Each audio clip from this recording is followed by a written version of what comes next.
Muy bien, lo dicho, en Somos Debate con nuestros invitados, compartiendo los temas de actualidad, compartiendo los temas de todos los días. Está con nosotros esta noche, en este primer bloque, la diputada nacional Silvina Frana. Con ella vamos a hablar de distintos temas que pasan por la actualidad nacional. En el Congreso Nacional ha sido la caja de resonancia de una polémica que hoy está ya en los medios, que está en los ámbitos políticos, que está en los ámbitos gremiales y además empresariales, ¿no?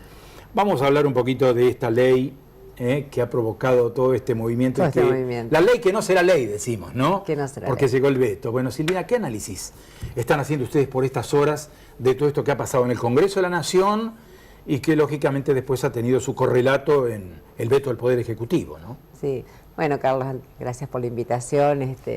Sí, fue un momento muy particular. En realidad, la ley de alguna manera, lo que se pretendía con la ley era poner en evidencia una situación de emergencia y tomar una medida de emergencia por 180 días. Creo que nadie pretendió con esto hacer una ley de fondo, simplemente proteger el trabajo que por un conjunto de medidas económicas que se fueron tomando claramente está en riesgo. Y a veces no hace falta estadísticas de último momento, hace falta recorrer, hace falta hablar con la gente, hace falta hablar con los distintos sectores para saber que hoy la economía, sobre todo la economía productiva, la economía de las pequeñas y medianas empresas y de no tan pequeñas y medianas, está viviendo momentos conflictivos por distintas situaciones. Creo que esta ley, yo había presentado un proyecto similar allá por el mes de febrero, porque en una economía en la que hay una devaluación, un tarifazo, un aumento exponencial de la tasa de interés y se abren las importaciones, claramente hay un conjunto de condiciones que complican el aparato productivo y generan desempleo. Bueno, ya todos sabemos lo que pasó, creo que ya la ley no será ley, pero eso no quiere decir que se deje de lado el debate, porque nosotros entendíamos que debía existir esta ley como una medida de emergencia por 180 días, que de ninguna manera afectaba a las nuevas contrataciones, con lo cual aquello que se dijo que desalienta a tomar empleados fue mentira, porque la ley para los nuevos no corría, pero bueno, ya no está. Y entendíamos que tenía que haber una ley de fondo para proteger a la pequeña y mediana empresa, cosa que estamos dispuestos a seguir debatiendo y que de por sí hemos presentado muchos proyectos en ese sentido. Creo que ahora viene ese debate. Y viene un debate en el país donde todos observaremos claramente la evolución de esto que está pasando, de estas nuevas formas de estas nuevas medidas económicas y cómo repercuten en la gente. Claramente hay una baja del consumo, hoy hay una baja de la productividad, una baja de la producción. Un enfriamiento general de la economía. Absolutamente. Y cuando uno habla de enfriamiento, utiliza esta palabra que está muy bien usada, pero también hay que saber que detrás de esa palabra hay situaciones muy conflictivas. Esta mañana estuve recorriendo algunas comunas y los presidentes comunales me decían, mirá, estamos preocupados porque hoy hay que volver a atender la necesidad inmediata, la necesidad de comida, la necesidad de más gente que va a comer al comedor. Antes atendíamos otras cuestiones. Hoy volvimos a atender la necesidad inmediata. Otra vez primero lo urgente que lo importante. Exactamente. Y con alguna decepción, algún presidente comunal joven me decía, mira, yo estos años trabajé para el fortalecimiento de este pueblo, para hacerlo grande, y hoy tengo que trabajar para darle de comer a la gente que no puede. Silvina, uno analiza, ¿no? Y observa todo esto que está pasando en el país. Cuando aparece una ley de este tipo y cuando se dan estas circunstancias, un debate como el que se ha dado en el Congreso, aparecen las dos bibliotecas, ¿no? Aparece la biblioteca que dice no, pero esta ley en ningún país donde se aplicó sirvió. Y por otro lado aparecen los argumentos lógicos que da la fuerza de la realidad. La realidad es algo que estamos palpando, que estamos viviendo. Las empresas hoy hablan de racionalización, las empresas hablan de recursos preventivos de crisis, las empresas hablan de situaciones de emergencia ocupacional. Uno lo que no sabe es si cuando se plantean estas leyes y sale el Ejecutivo a vetar, como salió, no se está planteando primero, a ver, ¿quién tiene más poder? ¿Quién pesa más a la hora ¿quién pesa más políticamente? A ver, si el Poder Ejecutivo dice, no, yo voy a imponer lo que a mí me importa, o el Congreso dice, no, yo lo voy a llevar al Ejecutivo al terreno que yo quiero, a que me vete para hacerle pagar un costo político. ¿Cuál es el punto de equilibrio entre estas dos posiciones, entre estas dos bibliotecas? Bueno, en primer lugar, Carlos, esta ley por sí misma no resuelve ningún problema de fondo y quienes presentamos proyectos lo sabíamos. Por eso empecé diciéndole y pueden ver mi exposición en el Congreso, que decíamos claramente, esta era una medida de emergencia para una situación de emergencia y debía durar poco tiempo. Esta ley por sí misma no resuelve nada si no va de la mano de medidas de reactivación económica. Era proteger el empleo y medidas de reactivación económica que protegieran la productividad, que es lo que queremos proteger. Bueno, ya está. Yo, en cuanto a ese debate, ¿quién ganó políticamente? Mire, en lo personal, va a ganar cuando de verdad le resolvamos cuestiones a la gente. A mí esta cuestión que se le tuerzo el brazo al Ejecutivo, si no se lo tuerzo, creo que el debate político lo ganó Macri cuando ganó las elecciones.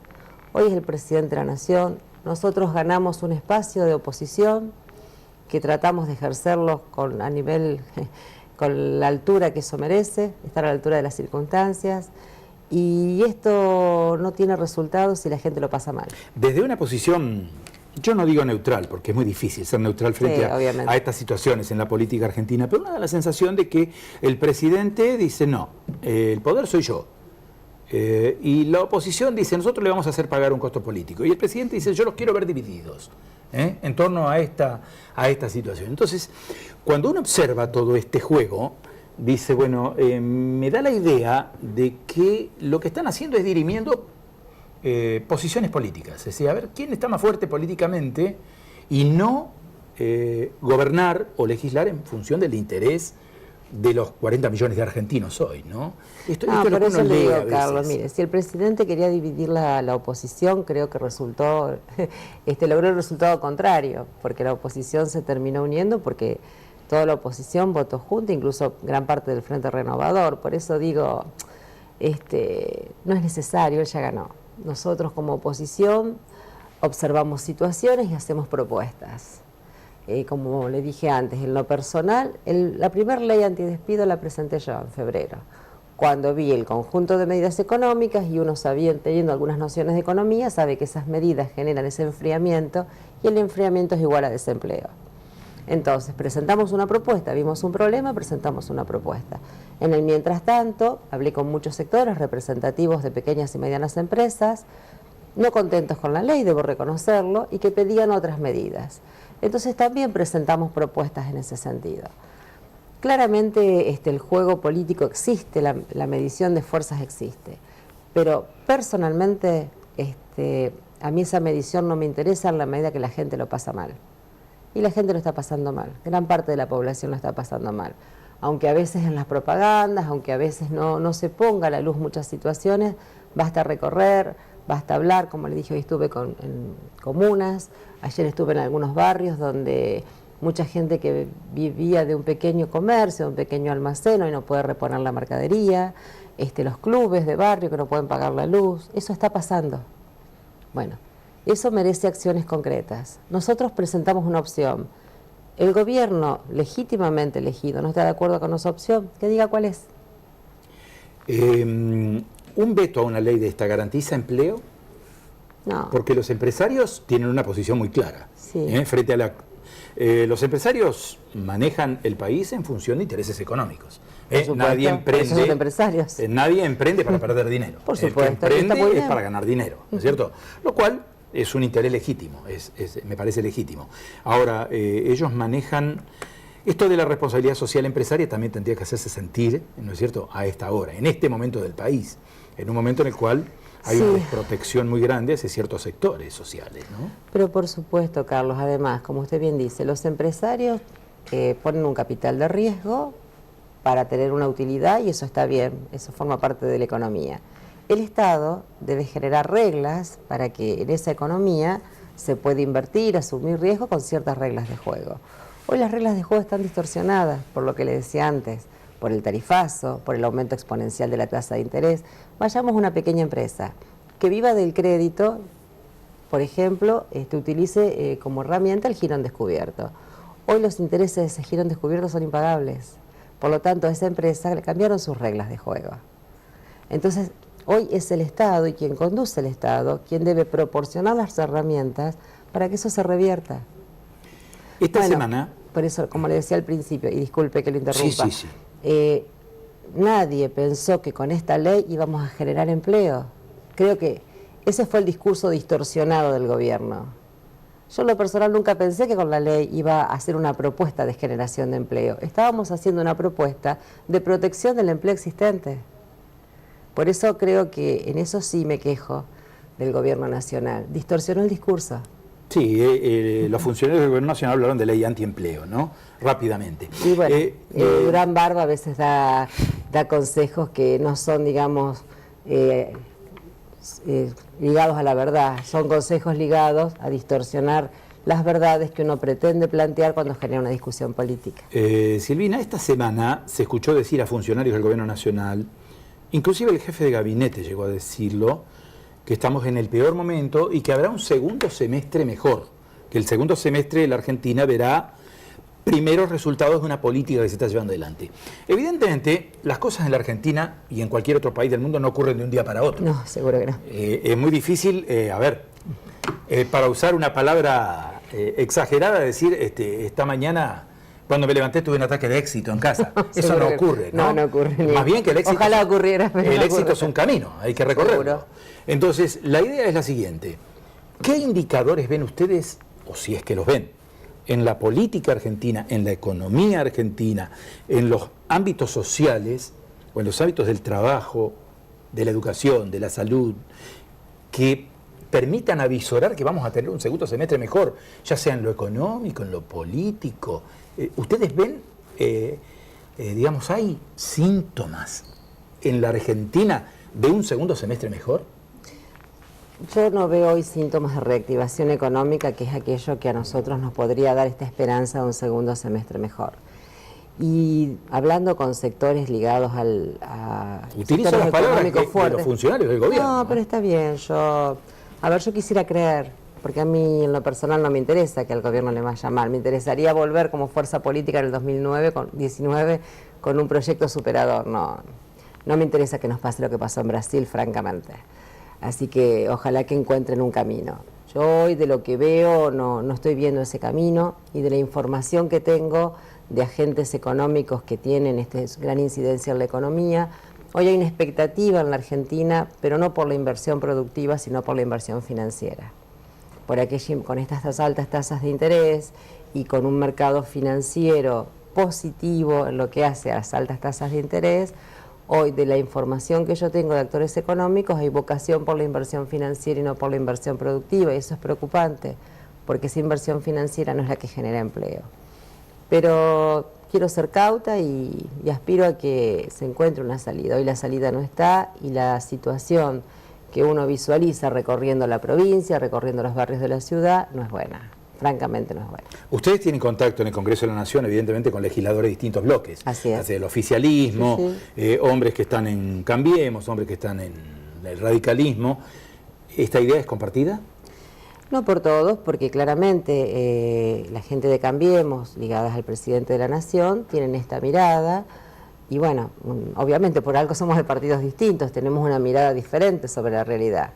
Claramente no sé desde qué lugar es bueno haber aplicado este tarifazo irracional que generó tantos inconvenientes en los sectores productivos y sociales, con el argumento de que en la ciudad de Buenos Aires se pagaba tarifas irrisorias de luz, pero bueno, hubieran resuelto Ciudad de Buenos Aires, no ha afectado a todo el país.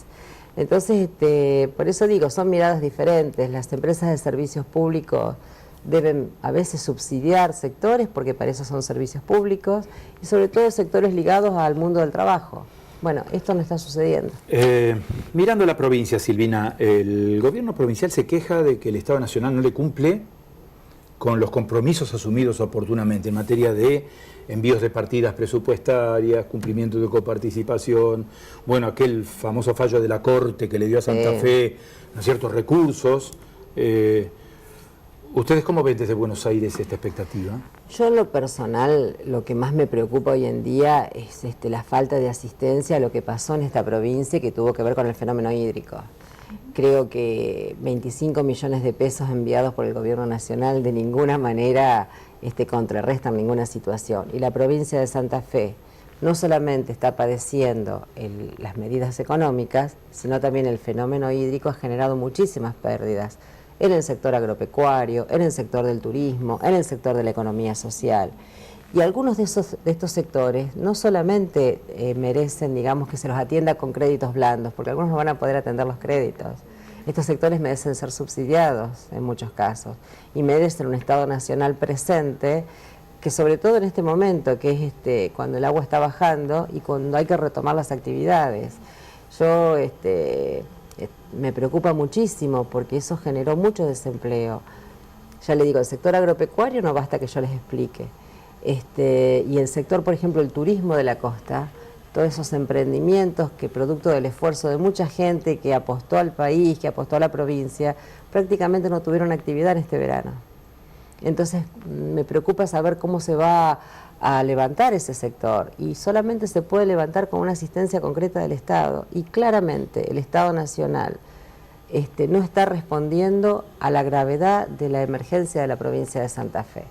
Sé que se han enviado artículos para la asistencia, digamos, alimentaria o la asistencia social, pero no aquella asistencia que merece todo el sector productivo, que en esta provincia es muy importante. 2017 será un año político, ¿no? Porque Sí. otra vez vamos a tener elecciones, se van a renovar los consejos, se va a renovar la mitad de la Cámara de Diputados. Santa Fe va a tener nuevamente compulsas electorales. Están viendo con preocupación ustedes este tema, es decir, a ver, en el medio de una crisis tremenda a nivel nacional, con situaciones delicadas en la provincia, con productores en bancarrota, destruidos económicamente, se nos viene ya otra campaña. Sí, y uno lo ve con preocupación por varios motivos. Viéndolo desde el lado de la gente, justamente como usted bien describió, esta provincia está viviendo una situación crítica, y bueno, volver a hablar de elecciones a uno siente que no es oportuno. Y también desde el punto de vista del Partido Justicialista, que estamos tratando de recomponer su esquema organizativo, de recomponer situaciones producto del haber perdido, que obviamente genera quiebres, genera discusiones internas. Entonces, en este partido pasan las dos cosas, pasan enfrentarnos a una realidad donde hoy claramente no es oportuno hablar de elecciones, y a un tema interno que necesitamos recomponer fuerzas, recomponer esquemas de organización y obviamente, y construir juntos un proyecto que enamore a la sociedad. Así que es todo un desafío. Silvina, gracias. Yo no quiero cerrar el programa ni este espacio, ya que estamos en un bloque político.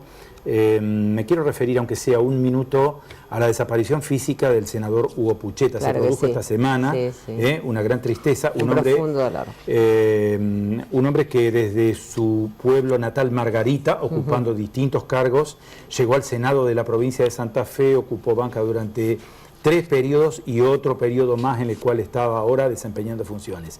Desapareció de una manera repentina Sí.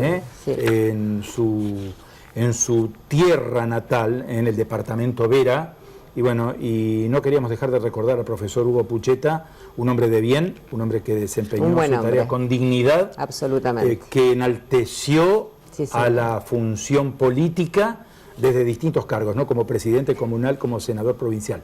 Así que ya que hablábamos de bloques políticos, bueno, Silvina también tuvo Carlos, yo le la oportunidad de agradezco. conocerlo al profesor Pucheta. Además, un hombre serio, un hombre trabajador, un hombre ético, así que la verdad que una pérdida para la política, porque era un hombre muy serio en política, muy trabajador y muy amante de su gente. Un docente además, ¿no? Así es. Gracias, Silvina, muy amable, buenas noches. Gracias a ustedes, buenas noches. Nosotros estamos cerrando este bloque periodístico, tenemos más invitados, tenemos más temas, los vamos a compartir aquí en Zona de Debate enseguida.